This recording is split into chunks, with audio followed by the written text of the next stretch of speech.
Salut tout le monde, salut à tous. Aujourd'hui on se retrouve pour une vidéo sur Bannerwar et on va travailler particulièrement les chapitres concernant les mouvements et les généraux. Donc voilà, on va voir un peu comment ça fonctionne et les spécificités de cette règle concernant la gestion des généraux et des mouvements. Allez, c'est parti. Alors, concernant les généraux, donc il y a différentes classes de généraux. Donc on peut aller du stratège jusqu'au général perdu, ou du moins jusqu'au commandant, parce que bon, général perdu c'est un cas particulier.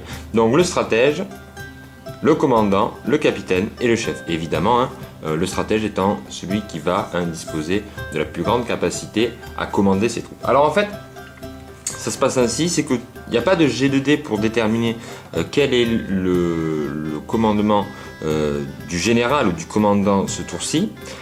Du général, on va dire du général. Pour pas faire de confusion, puisqu'il y a un général, c'est juste celui qui est après le stratège qui est commandant. Donc au niveau des généraux, il n'y a pas de jet de dés en fait. Les généraux ont dès le début des capacités de faire bouger les troupes. Ainsi le stratège va pouvoir faire bouger jusqu'à 6 unités lors d'un premier commandement, 3 unités, 2 unités, puis 2 unités. Ainsi, il a en fait 4 possibilités de faire des mouvements. Le premier avec 6 unités, le deuxième avec 3 unités et les deux derniers à 2 unités. Si on prend par exemple le commandant, ça va être uniquement 3 possibilités d'ordre, à 5 unités, à 3 et à 2. Le capitaine, lui, a aussi 3 possibilités, mais là évidemment c'est dégressif, 4, 2, 1. Et enfin le chef n'a que 2 commandements, n'a que 2 ordres, 2, 3 et 2 unités. Donc en fait finalement il n'y a pas de risque de se retrouver à ne pas pouvoir effectuer d'ordre avec vos généraux. Par contre, la qualité de vos généraux va influer sur en fait la composition de vos corps. Il est évident qu'un stratège va pouvoir avoir un corps bien plus fourni en termes de troupes qu'un simple chef, puisque en fait le chef au final ne pourra bouger que, si on totalise, que 5 unités, alors que le stratège, lui, déjà de base, il peut bouger 6 unités. Alors, ces unités doivent être ensemble, et non pas dispersées. C'est 6 unités de front, de bloc. Donc ça, c'est pour les ordres. Donc voilà, donc il y a 3 de valeurs pour donner des ordres. Donc ensuite, il y a l'enchaînement. Attention, si jamais par exemple vous n'avez pas assez de points de commandement par exemple, ou que vous voulez bouger 5 unités avec par exemple un chef alors que vous ne pouvez en bouger que 3, et bien lorsque vos unités vont bouger, elles vont pouvoir faire un test de coordination, il me semble. C'est donc en haut, vous voyez ici, tac, ça s'affiche, la fiche de l'unité. En haut, il y a un petit plus 3, et bien sur un plus 3, si elle le réussit, elle va pouvoir suivre le reste du groupe. Et ça permet au final un peu parfois de faire, on va dire, de tenter des coups, de tenter des mouvements, malgré que l'on n'ait pas un chef ou que l'on n'ait pas un stratège et que l'on n'ait qu'un chef, et bien de tenter quand même de faire des mouvements importants.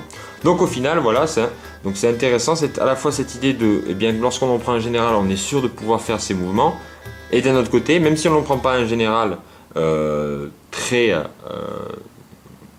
élevé, on peut quand même tout de même tenter de faire des mouvements, mais c'est un risque. Ainsi, on peut se dire, je prends un général qui est peut-être qui a une moins grande capacité de faire des mouvements, mais par contre j'ai des troupes qui sont des troupes d'élite, qui vont avoir peut-être des plus 2 en test de coordination, et qui donc finalement vont pouvoir facilement suivre. Donc voilà, c'est intéressant ce point de vue là de gestion des généraux. Alors évidemment, il y a les généraux peuvent rejoindre des unités, ce qui leur apporte un bonus au combat. Il y a un certain nombre de capacités comme la charge spontanée, furieuse, qui peuvent être retenues par le général.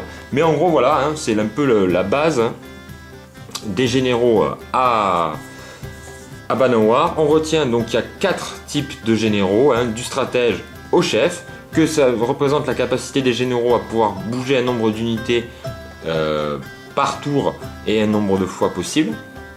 Mais tout de même, il y a toujours la capacité de faire bouger ses troupes sur un G2D en fonction de la qualité en fait, de discipline et de coordination des troupes.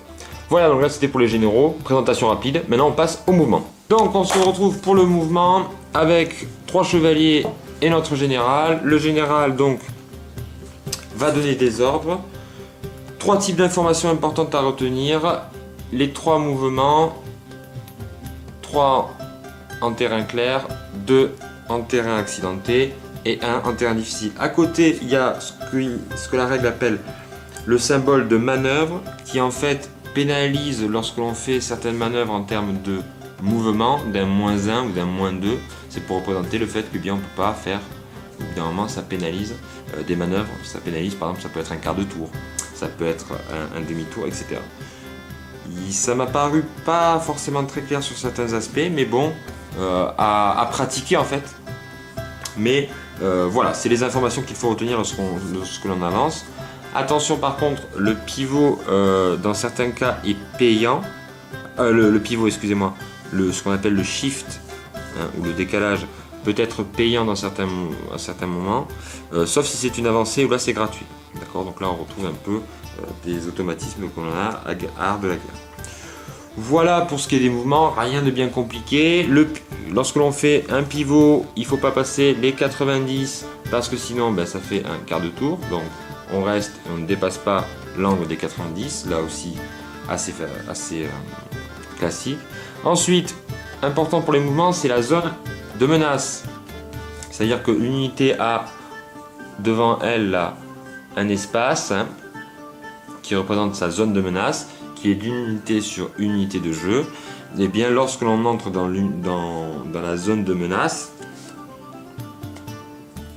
et bien on va être limité en termes de mouvement. On doit soit rester sur place, soit se positionner ou se rapprocher face à l'unité menaçante, charger ou partir, avec la notion de repli, là qui est une règle avancée. Attention tout de même, les unités légères avec une résistance de 2 n'appliquent leur zone de contrôle qu'aux autres unités légères. Les machines de guerre et les chariots n'ont pas de zone de contrôle, et les unités volantes, ça c'est pour l'aspect fantastique, ne possèdent pas de zone de contrôle, de zone de menace, pardon. C'est le cas d'utiliser souvent de la guerre, mais des zones de menace.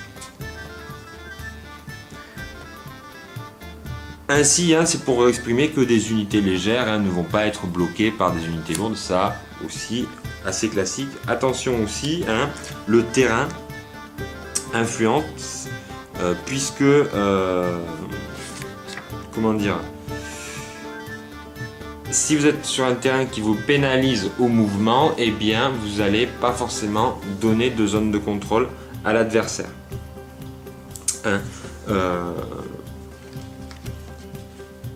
Ainsi, par exemple, s'il y avait un éléphant qui est dans un terrain accidenté, il conserve son mouvement et ainsi sa zone de contrôle.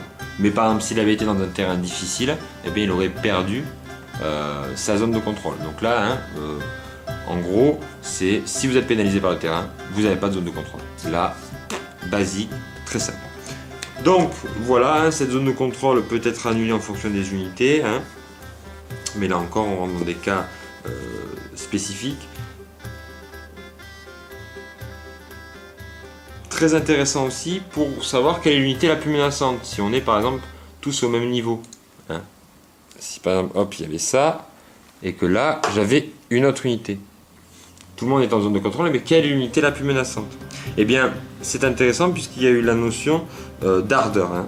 Hop, ça s'affiche sur le côté là. Ping. Ainsi, lorsque plusieurs unités exercent une zone de menace sur une même ennemie, par exemple ici, par exemple voilà, ou je veux dire là, voilà, sur un même ennemi, il est nécessaire de définir la plus menaçante. L'unité la plus menaçante est l'unité ayant l'ardeur au combat la plus élevée. En cas d'égalité, ce sera l'unité la plus en face, puis la plus proche. Donc c'est intéressant, c'est-à-dire que quand on est à peu près à la même distance, eh bien ça va être l'ardeur, c'est-à-dire l'unité qui a le plus envie, qui va être la plus menaçante. Et ça c'est aussi, je trouve, assez judicieux de l'avoir intégré comme règle. Voilà, donc ça c'était en gros la partie mouvement, rien de très bien compliqué, vous l'avez vu, hein, on voit sur les bases la notion de groupe, qu'on peut bouger, qu'on peut pas bouger. Si, je ne sais pas si je l'ai dit, voilà, au pire, je me répète, je l'avais dit lorsqu'il y avait le général, mais en gros, lorsque vous faites un mouvement avec un groupe, si votre général a qu'un commandement de 2, et bien s'il avance de, par exemple, hop, ils avancent de 2, celui-ci pourra faire un test de commandement pour savoir s'il suit le groupe, par exemple sur un +3, et il suit le groupe. Voilà, ça c'était un petit rappel. Je ne sais pas si je l'avais déjà notifié. Voilà, donc c'était tout pour ma part sur Banowar. Donc j'avais dit que je ferais donc cette petite vidéo sur les généraux et les mouvements. Donc c'est fait. Rien de nouveau sous le soleil. Quelques petits ajouts qui viennent un peu apporter une plus-value à la règle, intéressant. On va voir la prochaine fois la notion de tir, et là aussi un nouvel ajout assez intéressant, puisque là il va y avoir des notions de distance entre longue et courte portée. Très intéressant aussi. Donc on verra ça, tir et combat, dans une prochaine vidéo sur la taverne in Raid sur Banowar. Allez, ciao!